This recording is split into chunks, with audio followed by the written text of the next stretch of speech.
Donc Katia Bourdin, conseillère régionale Nouvelle-Aquitaine dans le groupe Écologistes et Citoyens, j'avais une question à te poser. Est-ce que pour toi, l'économie sociale et solidaire, ça peut être un moteur de la transition? C'est effectivement en ces termes que la question a été posée à Pascal Duforestel, le délégué à l'économie sociale et solidaire, à l'occasion de cette table ronde autour de Néoterra. En réalité, je pense que c'est bien plus que ça. Je pense que ce n'est pas seulement le moteur de la transition, mais c'est vraiment une condition pour organiser la résilience des territoires.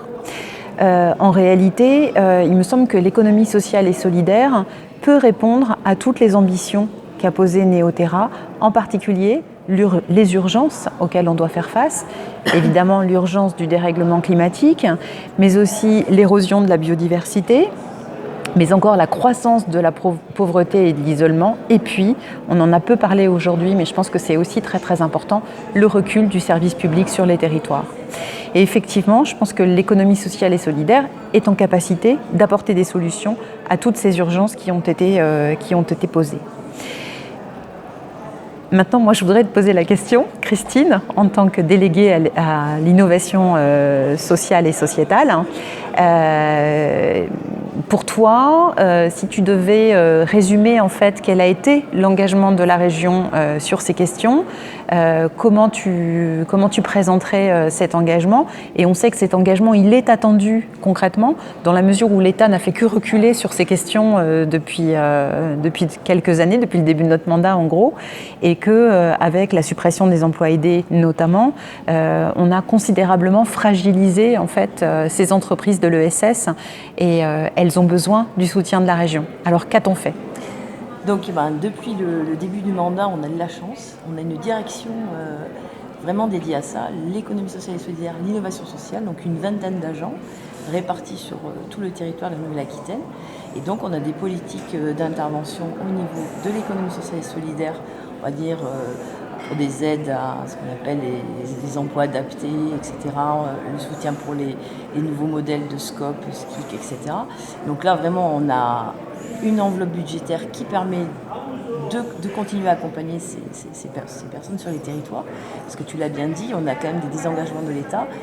Et donc nous, région, nous par contre, on est resté là et on soutient fortement. Donc on a toujours cette volonté-là.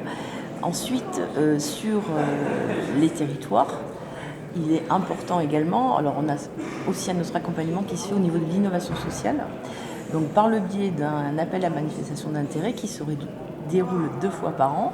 Donc le dernier c'était en juin, puis le prochain sera en décembre.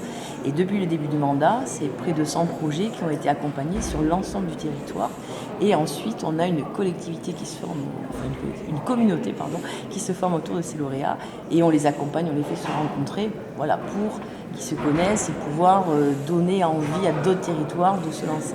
Par contre, puisque dans Néoterra, on entend aussi beaucoup le mot massification, il ne semble pas envisageable de massifier les choses, puisque les actions qui arrivent des territoires, c'est vraiment porté par des individus sur des problématiques d'un territoire donné, que ce soit social, environnemental, etc.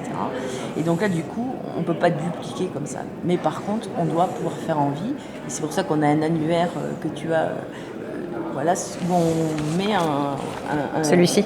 Un catalogue sur tous les lauréats qu'on a eu avec Hélène pour pouvoir aussi promouvoir toutes les actions qui sont réalisées. Et après, ce qui est important également, c'est la recherche. Parce qu'on a la chaire Chrysalide, donc qui regarde un petit peu tout ce qui se passe au niveau de l'innovation sociale pour analyser, voir nos politiques. Parce qu'en tant que politique, on a l'obligation de voir tout l'argent qu'on va investir, est-ce que ça mérite, ça a des impacts positifs sur les territoires. Alors c'est sûr que dans l'innovation sociale, on a toujours des choses qui se passent qui sont très très positives, gouvernance, etc. Mais par contre, après, il peut arriver que les projets ne continuent pas puisqu'on soutient l'expérimentation et le développement. Et il est important de savoir aussi pourquoi ça ne fonctionne pas alors qu'on avait une idée géniale au début.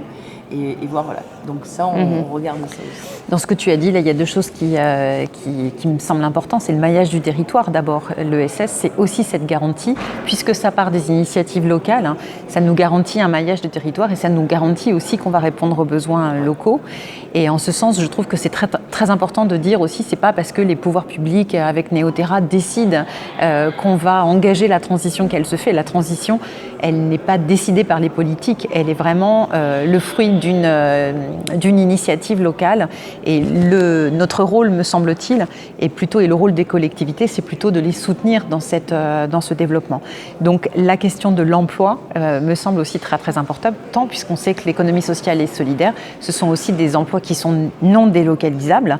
Et avec les SIAE, on sait que c'est aussi de l'insertion sociale. Ça veut dire qu'on va chercher aussi, on va faire de l'inclusion, on va chercher des gens qui sont éloignés de l'emploi. Voilà, donc là, je pense que nous, dans notre groupe, on se comporterait vraiment comme objectif dans les terrains, puisqu'après on va voir les fiches actions. Là, on est à peu près entre 12 et 14% suivant les départements au niveau de la Nouvelle-Aquitaine. Ça serait d'avoir 20% des emplois sur la totalité qui seraient dans le champ de l'économie sociale et solidaire. Très bien. Donc on espère véritablement que ce modèle de l'économie sociale et solidaire sera aussi un modèle pour toutes les formes d'entreprises qui se développent autour de l'innovation notamment, et qu'on attend avec toutes ces fiches actions et que la région entend soutenir. Voilà. Merci. Merci.